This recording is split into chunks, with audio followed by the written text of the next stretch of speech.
Hello guys, and welcome to our channel once again, and I hope and we hope you learn something from some of these things that we are discussing now and then. Today we are going to discuss about environment and some of the things that we have been thinking that they are problematic in the world of today and what we think or we suppose the future holds. We have been discussing about what has been happening around the world, like there is a lot of flood and water is required to grow the plants and the foodstuffs, and also some areas have been so dry, there is drought in other areas, so there is no balance in getting water as a resource. The clean water is very essential, and water, if you think about water is very necessary everywhere. In developed country and in developing country, we all need clean water and clean air also. And you can do so much when you have water. That's why when big organizations they come to the developing countries, the first thing, or even politicians when they are campaigning, they start with saying that you have a problem of water and of roads and such food. things and food. So water is very critical. How are we going to solve that for the future? Because there are these organizations, sometimes they don't listen to what, for example, developing country need. They bring things that they think it's a problem to developing countries. For example, if developing countries are asking for well, are they giving well, or are they bringing in things that they think those community deserve and make a change to bring in what they think it's good for these people, but they are not really solving the problem or how it's going to be. Like if we come to our experience, I think water has been recycled properly, especially in Finland, and the cost of recycling is the cost of the sewage water is more than the cost of clean water, but they have used that opportunity to recycle and treat the water so that we can use it again and again. So I think that's something to think about maybe in future, to treat the water they use, because I also feel that it gets wasted so much that we can use that wasted water to do something. But I think in future it will still be a scarce resource, and people will always require and need water. So we are scarce of water and electricity is a second. Energy. So for example, when developing countries ask what should we help you with, it must be those knowledge how to create these resources, and like for example solar in Africa, it's so readily available, so they can be taught how to produce solar energy and wind energy. But in most cases I have come to realize that once they teach these things, the starting point picks up so well, but then they stall up until some point. It's like maybe again when we come to funding, maybe they are funded until a certain point, and then they kind of die, or they stop working, or they stop producing the energy. So in the very end, you don't achieve what you expected to achieve as a country, or Yeah, but every country or every nation is responsible of their own knowledge. That's why many Western countries they send scholars to look for new ideas. But now, for example, if you teach how to make solar, you don't have customers anymore, because now developing countries are good customers for developed countries because they have machines. With developing countries, like if you teach fully, you give for everything what you have, then you're left with nothing. So it's a business for them. Then it's not charity anymore. It's not funding. It's not, When we talk about charity, we must also look at the purpose. But once you think about charity is giving something what the other person really needs, cannot afford. Charity is not forever. You're just helping and just going your way, but helping to improve the other person's life. So once you make it a business, then it's no longer charity. This is why now you need to know who is giving you a charity, because a charity can be anything. You cannot make it business direct because it's charity, but in your country you are getting this credit because of that what you have done to somebody, okay? And you are up there dancing, happy, having interviewed by big television or social media for you to get credit alone. I think we also agree that the beginning of charity is always from clean heart, a good deed. The person is trying to help. If we come back to environment, and most people will stay hungry in future because of lack of food supply and lack of land to do farming, because everything has been constructed or capitalized in a different way than food production. So I think if charity, let's say they have given seeds to plant or to make them grow faster, and those seeds are not quality seeds, or maybe they may be good quality seeds, but these they are also called genetically modified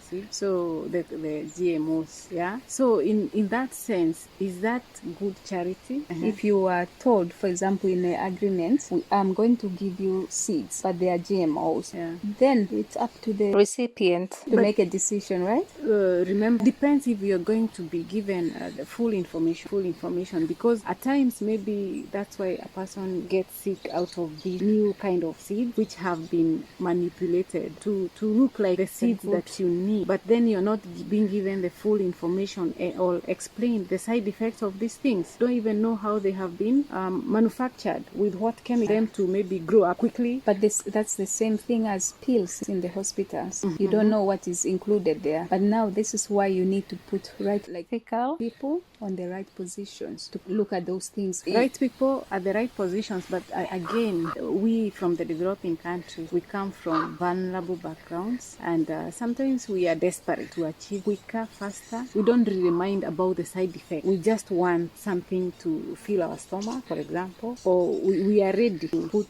whatever we are used to and bring this new thing. But this is now what they say: who feeds you controls you. Desperation, it's what forces people to serve other people's values. So they don't care anymore what they do to others. So now your desperation is what pushes you not to think about things you don't see with eyes. You take to your environment and you grow this greed that I'm the one who is going to control this. I'm the one in the catalog with the new people. And then in your village, you are the polished one. It's good to share information, and it's good to try new things. But then we should be careful to see the information, only use the useful information, and discard the new things that you don't need, because there's no way you can accept everything. Something you don't know. No. And look into what really will benefit you, because even from the West, even from charity, you gain new good things, but you also adopt new bad things. So it's like we should be careful not to dilute our good morals and our good habits with the new order nowadays, something like that. We are here because of those challenges. And that's what I'm saying. It's good to be alert and look into things. Don't accept everything that you have been, offered. That's require knowledge and wisdom. Yeah. To discern. In some countries, you cannot accept people in certain position without psychological tests. Especially if you are going to deal with human problems. Yes. You are not screened with paper or with your IQ. You are screened with face-to-face panel. So you cannot teach somebody else, teach what you have children. Not go through. And now not only knowledge, even experience. You have to explain. You see, Africa is a big continent. So what you do in East Africa is not what you do in Southern Africa. Yes. So you must know the culture of the place and the history of that community. You are going to bring a change so that you can find a permanent solution. So now, for example, in developing country, we are attracted by those words. We talk about climate change, recycle, and we don't really understand what the creator of the term meant. And we are misled by such foreign terms. Now we adapt these terms to sound smart. The vocabulary is big, but then our action speak volumes. We accept many new things because of desperation. You want to have a career as a director or as a manager or as, and you're not, but you don't even have leadership skills. How do we recycle more things? But and in the developing countries, we need to be educated about recycling. There are most people who think recycling is backwardness. There's a saying which says, teach a person how to fish. Don't only give them the fish, teach them how to fish, for them to fish for 100 years. For example, if you look at a person living like in the West, you start to wonder, where did the money come from if you are not producing anything? But in the developing countries, if you ask me, we really don't care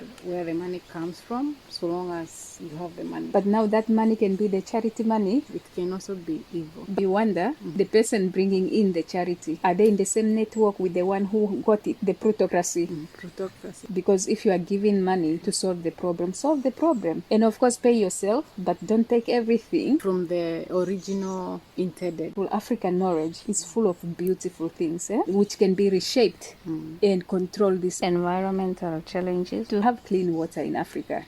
Now, are people in water projects the right people? It could be the right people, but their minds have been manipulated by the ideologies from the West, because they feel Africa only needs water, they don't need to recycle water, or all they hear is about water. Not necessarily clean water as such, but just water. And they should teach them how to use this water to be sustainable, or to not to need the charity that they bring in terms of financial support. So, for example, we are facing a future we don't know, and it's something we need to consider to reduce that kind of problems, because if we are going to depend on the things we don't know, what are they going to do us? It's a challenge. It's a challenge. But that's why knowing that in the developing countries, you depend with each other for information. And also from food, because we have that solidarity of when you don't have, you can share. I think that that's why you bring in critical thinking. Get to know where the food came from. Don't just take. Get to know. Try and learn where how it was grown. We need more is to learn from wherever we have traveled, wherever we have lived, and sieve. That's what I meant by sieving. Sieve that information, and once you're doing something, try to ask yourself, why am I doing this? Is it important? How is it going to affect me? And the people who will come after me, my children. But their ideology or management was built to benefit few only. And if they wanted to help with charity, funds, and you name them, there are many Africans crossing that ocean, dying. How many charity organizations went to assist them? Very few. They are there perhaps, but very few. If they are there, when did they rush to help? And how many developing countries now are involved in helping? Because our continent is rich. It's rich. If you think in the reality, we didn't need charity. We needed people who have been manipulating our brain, cheating us, killing us, enslaving us to pay their damage. For example, we have many people who have been in the war. They still haven't got any aid. And the children who have suffered a lot still suffer. Same things repeat with people running away from Africa. They're even taken back. They take them back with the same boat. They don't care whether the boat are going to sink in the sea or what they are going to face in the sea. They just tell them, go back to where you came from. And in most cases, they die in the sea. And nobody we don't even know how many go undocumented. So yes, nobody can. And now this is why I think that talking about the seeds and solar plants, we truly don't know what we are getting. We don't know. We are just told that these are better. They are improved version of the old ones. But how or what chemical was used to improve them, we don't know. And what's the effect when a plant is so big and the sun is just pointing to there? The environment. What is the effect to the environment? They are things that look like a puzzle, and they are challenging, and it's difficult to understand. The problem again, for example, bringing in people from foreign countries to help, for example, orphans and children to put, for example, family life planning, which people in that community don't know what exactly. It's because of not asking a question. Why are you putting me this thing? No, the child is small. It needs somebody. Remember the guardian. We are talking about the guardian. The guardian is the one who should know better, not the child. But then, are they telling the truth? That's the question. They can explain anything to the guardian of the child. I remember there are the prenatal pills. They are given to expectant mothers, or if you're planning for pregnancy, you take them. And I have never found them anywhere else, but they are taken to major hospitals, and they are given. They are told, give to your women, and they are good. They are good, but I don't find them here. They are vitamins. Once you read what is included, they are good vitamins. Vitamins. Those are called vitamin angels. They are given to pregnant mothers. They are brought from the West America, to be precise, and they are given to mothers, those who are breastfeeding, pre and postnatal pills. They are called prenatal pills, I think, and they have been sent to Africa. And I really wonder if the women in the West, they use that. I don't know. I just thought like it's a good thing, yes. And if those women are not in a position to buy vitamins are very necessary. But the help, on the other hand, doesn't come easy. We have to suffer for that help. And it has strings attached to it, yes, sometimes. Somehow strings attached. But once you suffer to get something, I think you will be able to appreciate it. For example, once you suffer to study or pay for your school, you will be appreciative for that education that you got. Once you gain knowledge, it will forever remain with you. You can always utilize it. It doesn't mean that with charity you have to accept. It's just the same way you ask someone, can I help you? You expect a yes or a no. But with this charity, it's like you're obliged to say, I'm going to help you, or it's like you're being forced to accept the help, even if it's not necessary. Yeah. So we hope that you will get educated in one way or the other. And I think that a person from a rich community try to listen, because sometimes we bring in charity, but we are creating challenges in that community. If there are people who can make a change, involve them, and perhaps make a win-win situation. I think there are issues we are going to continue with in our next video, and they are not easy things. They are things which can bring mixed reactions. So I think we stop here today, and we welcome you again to the discussion. Bye-bye. Bye.